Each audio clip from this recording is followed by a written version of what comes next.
Hey guys, what's going on? My name is Tyler, and today I am bringing you guys the final part to What If Bardock Fled to NAMEK. I appreciate everybody who has been supporting me throughout the series. It's been so much fun making every single part, and I genuinely believe the editing has been improving throughout the parts, and I hope you guys think this part is the best because I think I've been probably putting the most effort into this part, considering the fact that it is the conclusion. This would have dropped on Monday, but I decided to rescript the entire part. Anyways, I hope you guys do enjoy this part, and yes, the full series slash movie version of this series will be coming out in like a week. It'll come out next Monday. I'll see you guys then, and peace. Hope you guys enjoy.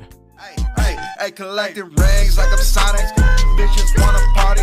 My wrist getting heavy, so I got 'em on a diet. Yeah, flex like I'm Hogan. The oven's coming over. Yeah, we respect.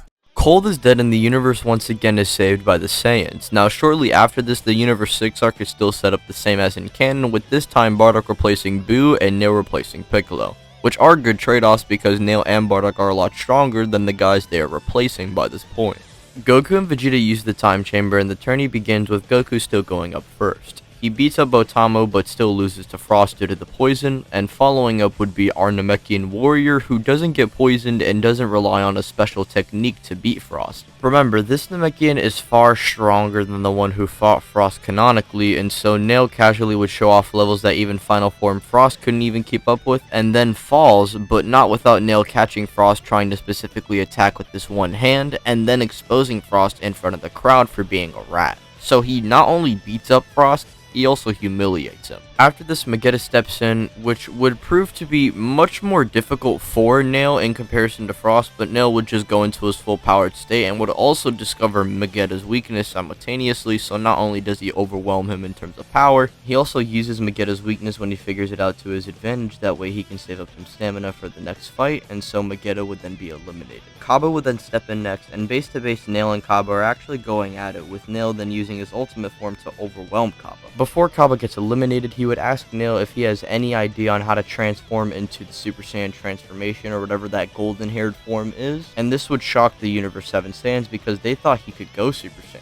And Nail, probably knowing how Super Saiyan works, considering he helped not only Gohan achieve it, but also his Bardock's training partner who has Super Saiyan, I think Nail would at least know how to trigger this form, and he would get Kaba pissed off just like how Vegeta did, and Kaba goes grade 1. However, just like what Vegeta did to Kaba, Nail would body slam Kaba immediately after, telling him to try and obtain this power the next time they meet. Next fight would then be Hit versus Nail, which rip Nail. He is literally going to be the Vegeta part of this saga. And what I mean by that is Hit is basically going to fold him like a pancake. Bardock would then jump into the ring, and using Super Saiyan 4 and also observing how Hit was fighting against Nail, he would do a little bit better than what Vegeta was able to do against Hit. However, he wouldn't do as good as Blue Goku, and in the end is eliminated. After this, Vegeta steps into the ring, and he actually does just as good as Goku did against Hit initially before using the Kaioken, and like in canon, Hit would adapt, and because Vegeta doesn't have any multipliers to really stack on, he can't really compete with this amped up Hit, and he would be overwhelmed. This would then lead into Goku then stepping up, using the Kaioken, and basically the rest of the arc playing out the same. Universe 6's Earth is brought back thanks to Beerus' wish, and the Universe 6 arc would then conclude. When Bardock and Nail come back to Earth, they would be training immediately, showing the fact that they are just mad that the Saiyans were the ones who essentially carried them yet again. They couldn't beat Frieza or Cold by themselves, nor could they beat Hit. And so they would make it their mission to at least find a way to be comparable to the Super Saiyan Blues and not let them carry everything. These two need to catch up and at least be on the Super Saiyan Blue tiers of power, and so for the next couple of months they would be training with each other, and then eventually Future Trunks arriving and warning them about Goku Black, which Bardock, sensing Future Trunks' energy, would use instant transmission to teleport he and Nail to get the context of the situation. Goku Black still warps his way into their timeline, with Goku and Goku Black fighting, Goku Black then warping back into the future timeline, Goku going on to investigate what's going on with Zamasu, along with Beerus, Whis, and Bardock this time, while Trunks and Vegeta would be training on Earth. And when they go to the future, Bardock tags along, saying that he's not going to let this guy running around as his son get away with this. The four would head off into the future timeline, facing off against Rose Black and future Zamasu, who still does appear. The four get bodied with Trunks and Goku 2v1ing Zamasu, but can't put him down to the regeneration, while Goku Black drops Bardock and Vegeta on their skull, and Black still tells Goku that he murdered his whole family, Guinea included, which would enrage Bardock to then go into a state where he appears to have no Super Saiyan 4 aura, and he's just a lot more powerful than ever. This is the full-powered Super Saiyan 4 state, however, Bardock is just only briefly going into the state due to rage, and it's still not enough to defeat Black. Goku Black would outscale and kick Bardock down, telling him if he had actual control over that state, he might have done some serious damage to Black. No matter though, as Goku Black gets ready to finish him off, however, Future Trunks and Goku would grab Bardock as Vegeta would then blast Black, trying to stall for some time, allowing them to get into the ship, and then Vegeta then rushing in as well, allowing them to barely escape. After they arrive back, Bardock would just be bloodlusted as to what had happened and would fly to the time chamber immediately, with Vegeta right behind him, saying to Bardock that they both have a bone to pick with him. Bardock nods as when they arrive, he would open the door for Vegeta and the two of them would train together in the time chamber. Bardock and both Vegeta have problems with their stamina, and unlike last time, these two are willing to work together due to how far they've individually come as human beings, and when they emerge, Vegeta would be a lot more powerful than his canonical self, but would also have a neat trick he picked up in the time chamber thanks to Bardock, which was the God technique. You know, switching from God to then blue at the last second, minimizing stamina reduction, and maximizing power. Pretty cool technique. And Bardock also learned this with Super Saiyan 4, so he can do this as well. However, he is mainly trying to obtain full-powered Super Saiyan 4, but he just can't simply attain it just yet. However, he was able to master Super Saiyan 4, which he thinks is the next best step to trying to obtain this form yet again. Trunks and Goku both learn Mafuba in the meantime, with Trunks remembering the pod. So when they go back, Goku and Trunks would seal Zamasu with no difficulty, while Bardock and Vegeta would take turns comboing this man Goku Black. Goku would then say that they need to do this together, with Vegeta and Bardock both nodding, as Bardock throws a full-on Tyrant Lancer as Vegeta uses a final flash. Black fires his own Kamehameha wave, which is able to clash with this combined blast. However, it definitely is a struggle. Bardock, feeling like he's about to fall, remembers what Black did to his family and Bardock in that timeline as well. He won't die to this monster again, and he won't let him kill his family again. Trunks and Goku trying coming in as well to distract Black, allowing Vegeta to hold his own while Bardock stops putting in power and concentrate. We see his yellow aura disappearing, indicating that he's in his full-powered Super Saiyan 4 state yet again, as he then puts all of his power into a Kamehameha wave.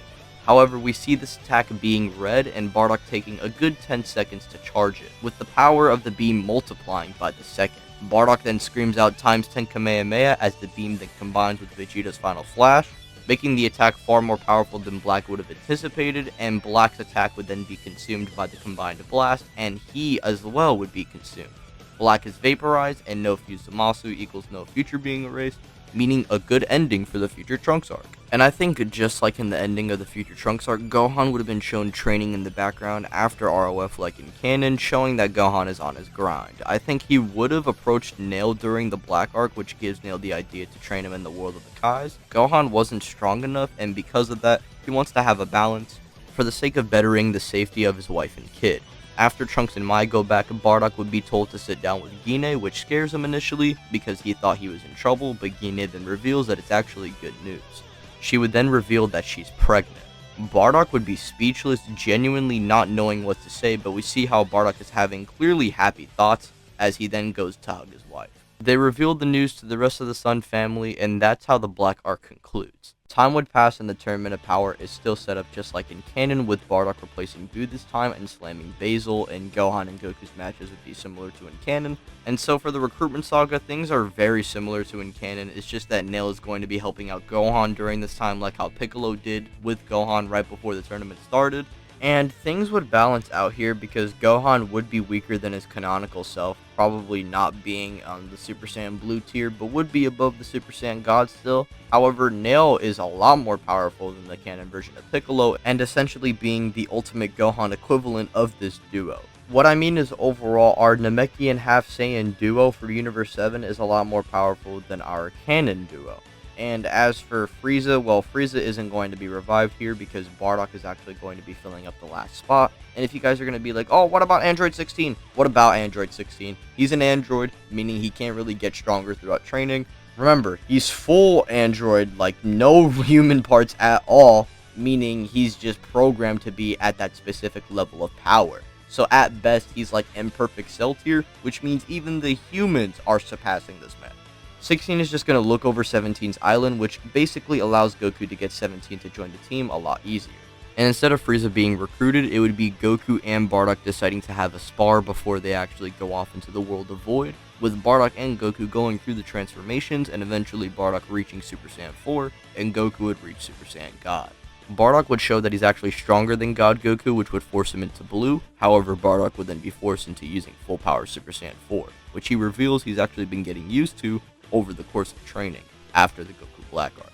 Bardock at his full power is able to trade blows with Blue Goku, with both of them then deciding to get into a beam clash.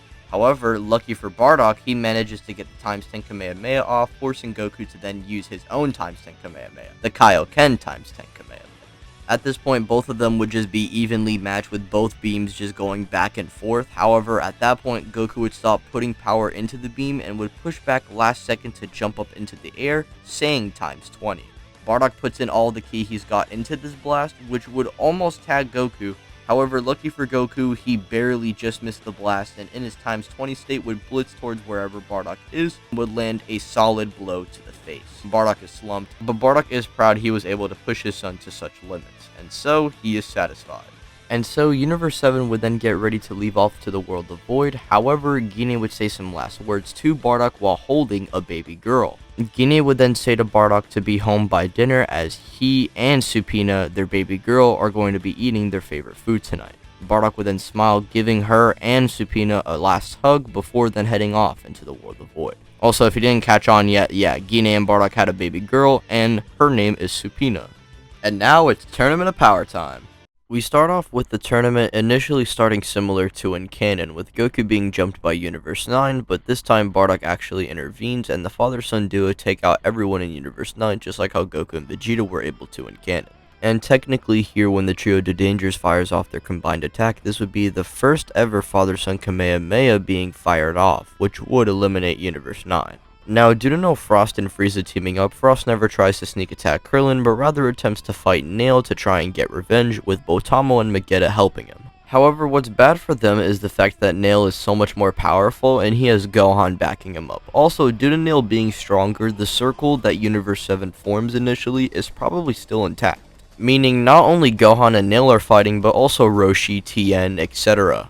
Not Krillin though, due to him seeing his wife having trouble with that blind wolf guy, where he throws his stinky ass shoes to win the match, and the rest of the circle would then take on Frost, Botamo, and Vegeta, with Nail and Gohan basically carrying the team to victory, with Vegeta and Botamo being eliminated by Gohan, while Nail eliminates Frost, just like how he did in the Universe 6 tournament. This means Roshi stays in, and if the sniper comes in to fight Universe 7's circle, well, I think Nail can just simply run through the blast and fold the sniper. He's far more powerful than Piccolo, so he's not going to get tagged and, get his arms chopped off by these beams. And Plum is eliminated by Roshi, Gohan, and Tien. Universe 10's warriors even try to face them as well, but Nail and Gohan take out their two strongest, while the others Wombo Combo and Universe 10 is the second universe to get eliminated still. Bardock currently would be with Goku, and the two would 2v2 the female Saiyans, with Goku fighting Caulifla and Kale and Bardock going at it. Bardock in his base form easily just takes her down, and she starts to power up, but him seeing this as an immediate threat decides to take action. Bardock transforms into a Super Saiyan 4 state and powers up a Kamehameha that would overpower Berserker Kale and launch her off the stage before she could even do anything. As for Caulifla, she would decide to retreat after seeing her friend fall, and she and Kaba would probably meet up, waiting for the right time to attack. Caulifla shows Kaba what she managed to get thanks to the Supreme Kai, which is the Potara earrings. Now I think here Goku and Bardock would fight the fodder troopers replacing Kale and Caulifla, and they would eliminate that group and also go on to help Hit fight Dispo like in canon. With the Dispo, Jiren, and Topo being the remaining three left, and deciding to just relax for the time being, as, they only have 3 members left. I guess for the other Z fighters, the only other threat I can really see for them are the Universe 6 Namekians, and so Nail and Gohan would then 2v2 those guys, leading into the rest of the circle, going on to help 17 and 18 and Krillin take on the Universe 2 fighters. They would manage to eliminate Kakunsa, Rosie, and Jamise, though 17 is the one who has to put him down. After this point, Goku vs Jiren arrives, with Ribrianne trying to get in the way, but Bardock decides to fight her in the meantime. Bardock, enraged at Ribrianne, would charge headfirst into Super Saiyan and full-on body slam Ribrianne, so much so as to punching her up in the air, jumping up, spinning her around, and just before he starts to fall, he throws her flying across the stage and out of the arena. Goku and Jiren go at it, with Goku unlocking Omen and then Hit trying to fight Jiren, but he falls as well. Bardock this time around is the one to give Goku his energy, and Kaba would still go Super Saiyan 2 and stay around this time due to Frieza not being here to eliminate him, and long enough for both he and Caulifla to try and jump Goku. However, Bardock at that point instant transmissions to the scene, and he tells his son he's not letting him 1v2 them no matter what he says, and Goku smirks saying, well, alright, as he then gets in a fighting stance with his father. Bardock would then give Goku even more energy that way so he can go into Super Saiyan 2, allowing him to just body Caulifla initially. And as for Bardock, he would just be slapping around Kaba in a Super Saiyan 4 state, and Kaba would be trying his best to hold his ground. Goku overall is having a much easier time fighting Caulifla as it's not a 1v2 anymore, and Caulifla and Kaba would both just be getting bodied, with Caulifla then trying to throw the earring to Kaba. But Bardock, being literally right next to Kaba and seeing this, would grab the earring and eliminate Kaba. Bardock questions what the earring is, as he would then quickly instant transmission over to her and swipe the other one from her. The Grand Priest would look closely and would announce that those are Potara earrings. Even though those are against the rules though, Zeno actually thought this would be a cool concept, and if Universe 7 would like to use those earrings, they wouldn't mind. And so just because of that, Bardock is going to hold on to these earrings, just in case if he needs them. As for the other universes, Universe 6 eventually loses due to the Namekians being overwhelmed by Nail and Gohan, while Universe 2 is dealt with by 17 and 18. However, in the final battle between the remaining 3 warriors of Universe 2, when they transform, they proceed to body Tien and Roshi. Goku and Bardock would help out after, and like in canon, Goku would help them defeat him. Universe 4's remaining fighters would have off-guarded Krillin and eliminated him, but Universe 7 figures out that it's just a bug, and they are erased like in canon. And as for Universe 3, that's literally the same thing, just with Bardock replacing Frieza, and 18 still gets eliminated. And now it's Universe 7 versus Universe 11. With Universe 7's team being the same, obviously with Bardock replacing Frieza, and having an extra member, that being Nail, and Universe 11 having its canonical 3 members. Now this time, 17 and Gohan go after Dispo, with 17 using his barriers to basically set up a trap for Dispo, eliminating him but also losing Gohan in the process. As for Toppo, well, no Frieza would come to force him to use his God mode, meaning Bardock and him for the most part would just be scrapping, with Nail assisting Bardock, and Bardock then using his ×10 Kamehameha to clash with Toppo's blast. This would fold Toppo and eliminate him before he can even think to use this God mode. After this point, Goku and Vegeta would have been fighting Jiren and Vegeta using Blue Evolution, but Goku would have been extremely weaker due to Goku not going Omen a second time. And so here, when Vegeta goes Blue Evolution, Goku goes Omen a second time and begins to press Jiren. Goku's form would run out though eventually, and the other Z fighters would have to come in to assist, but Jiren slowly begins to eliminate them as well. Goku gets back up and doesn't back down even though he's in his base form, but Goku just gets smacked away, but still is on the arena, and the other Z fighters would try to jump Jiren, but like I said, Jiren would just easily eliminate these guys, with him blasting Nail quickly off the stage, knocking Bardock into his base form and slumping both Vegeta and 17. Jiren would then fire off a blast that would seemingly finish them off, but 17 would still sacrifice himself, giving the Z fighters borrowed time. Bardock then explains to Vegeta about the earrings and how they basically fuse into a person to become stronger, and they'll allow it. Vegeta is hesitant, but Bardock reminds him both of them don't want to do this, but Bardock is willing to do this if it means to protect his newborn and his wife, which Vegeta can definitely relate to because he's doing the same thing. And so Vegeta says fine in the end, and the two of them then put on the earrings. After they both emerge into one being and emerge in a flashing light, Vegedock is born, and he transforms into a fused state of Super Saiyan 4 with God Ki. This opponent is not only worthy of rivaling Jiren, but also is easily capable of surpassing him. He would show off his power, slowly beating Jiren down, and even forcing Jiren to use more and more of his full power. However, even that isn't enough. Jiren would fire a full-powered blast, as Vegedock would then fire a ×100 Big Bang Kamehameha, which would easily overpower Jiren's blast and overwhelm him as well, holding back just enough power to not kill Jiren, but it's definitely enough to not only knock him out, but also eliminate him off the stage. However, the fusion did put everything into that attack, and so the two would defuse as well, remaining on the stage. Goku, Vegeta, and Bardock win along with 17 since he survives the encounter still. Universe 7 wins, and the remaining universes are brought back to life, with no Broly happening due to no Frieza being around. And as for the moral arc, well, I think the most that Bardock could do is help Vegeta train on Yardrat, with those two both getting new techniques, and maybe Bardock getting like cloning or something. but in the end, it's not enough to beat Moro, and that arc mostly wraps up the same. And as for the Granola arc, well, if Granola is currently bodying Goku and Vegeta right now, I don't think Bardock is really going to change any of that. And so this is where I'm going to be leaving this what if off, guys. If you did enjoy this series, be sure to leave a like, subscribe if you are new to the channel or are just a Dragon Ball fan and want to see more Dragon Ball videos in the future. Be sure to hit the bell icon, that way you are notified and updated when I upload. And be sure to go and support the full series video that comes out after this one, or like a week after this video, technically. Thank you guys so much for this series. It's been so much fun, or the support for the series, my bad. Thank you for the series, my god. Thank you so much, guys. Once again, I really appreciate it. And yeah, I'll catch you on the next one.